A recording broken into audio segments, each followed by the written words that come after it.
Hi guys, we are officially in summer and I thought that it could be fun since I did summer movie recommendations to do summer book recommendations. Duma Key by Stephen King.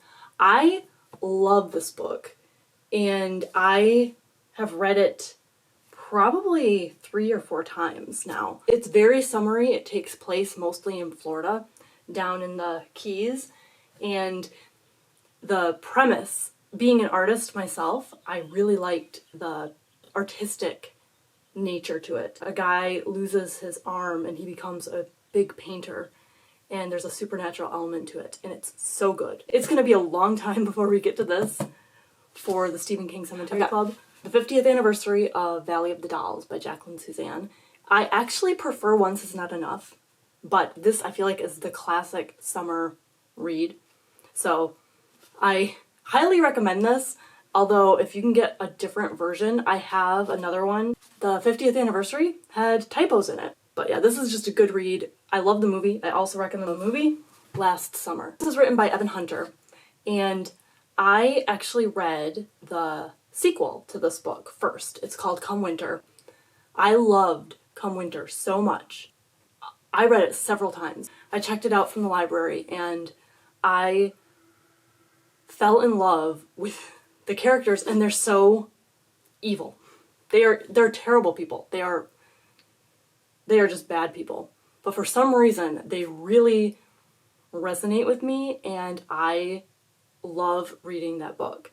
So that was available at the library. This book was not available. I tracked it down probably on Alibris or something a long time ago. And I like this one also. And this one is very summery. Takes place during the summer, last summer. And they do some pretty unspeakable things in this book as well, which also gives backstory and explains some things for Come Winter. Although I don't think you necessarily have to read this one to enjoy the other one, because like I said, I read the other one a whole bunch of times before I even read this one. Next we have my only YA book on this list, Wait Till Helen Comes. I found my copy. Now, I mentioned this in a standalone video I did a long time ago about how I bought this book at a book fair at school, and I brought it home. My mom thought it might be too scary for me, and she gave it to my older cousins. Everyone who's older than me read this. And finally I was allowed to read it, and I loved it. So this is an actual ghost story, and it's about a sister and brother who have a little stepsister that is kind of a pain in the ass, and their little stepsister sees a ghost and has a weird relationship with this ghost. And it's actually good. I have not read it in a long time. It's 184 pages, so it will go in an afternoon. And maybe I will read it and do a small review on it. Classic summer story. You know, the kids are on summer vacation for a lot of it. They're hanging out in the Barrens. It's just, you know, kids running around in the summer doing kid things, fighting Pennywise, you know, just your typical stuff that would happen in a Stephen King novel. If you need a good, because it's very thick, so if you need something for a plane ride or a car trip, if you go to the beach, I don't because I'm a vampire, but you know, if you need a big book to get you through summer and you only want to read in little segments, this would be a great one. Because Stephen King does a good job of making chapters short and digestible, and you can really read little segments here and there and then wait and come back to them. I feel like he's really good at doing that. Rosemary's Baby. Love this book.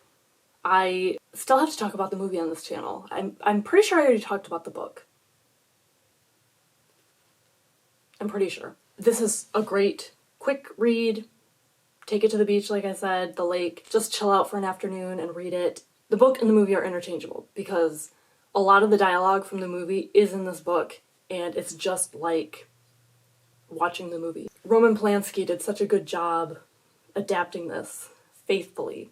So, wonderful book. Who doesn't want to read about, you know, a woman getting impregnated by Satan and having to deal with the baby. Perfect summer read. The Exorcist by William Peter Blatty. I have not read anything else by him, but this is very good. Very, very good. It's similar to the movie, but I am going to say something very controversial. I don't love The Exorcist, the movie. I want to love The Exorcist. I have seen it probably 10 or more times at this point. I always forget that I don't like it, so I'll watch it, and then I'm always disappointed. But maybe I'll read the book and watch the movie in the next year or two, and then do an actual video on the channel. Is anyone else like that? Do you have something that you want to like it, and you forget that you don't like it? It's just very weird. It's Salem's Lot, Stephen King. I just love this book. I'm gonna say it's my favorite Stephen King book. I try not to pick favorites, but if I'm honest with myself, this is the one I have the most copies of. It's so tied up in my childhood and finding Stephen King, and the story is just so good. It has vampires in it that are evil and creepy and not romantic at all.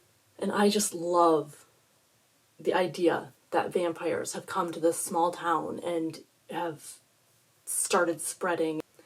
It is well written, it is wonderful, the premise is great, the vampires are scary, the characters are likable, you really feel for them. So I highly recommend. My number one summer reading choice, Jaws by Peter Benchley. I love this book, and strangely, this is the only copy I have. I bought it in 1997. I just think this is the quintessential summer book. If I went to the beach, this would be the book that I would bring. The book is different from the movie. The characters are a lot more flawed in this, but I don't think they're awful people to the point where it isn't a good read. And there are some varying storylines in this that actually explain some of the motives of the characters better. I think that they didn't really incorporate into the movie, which I understand, you need to have some things cut out, you need brevity, you need non-convoluted storylines and all that stuff. But if you have not read this, I do recommend it. It's a very quick read also. It's only 278 pages for the paperback, so it goes quickly. It's entertaining, it's bloody, it's great, it's about sharks. So those were 10 recommendations for summer reading. Have a spooky day.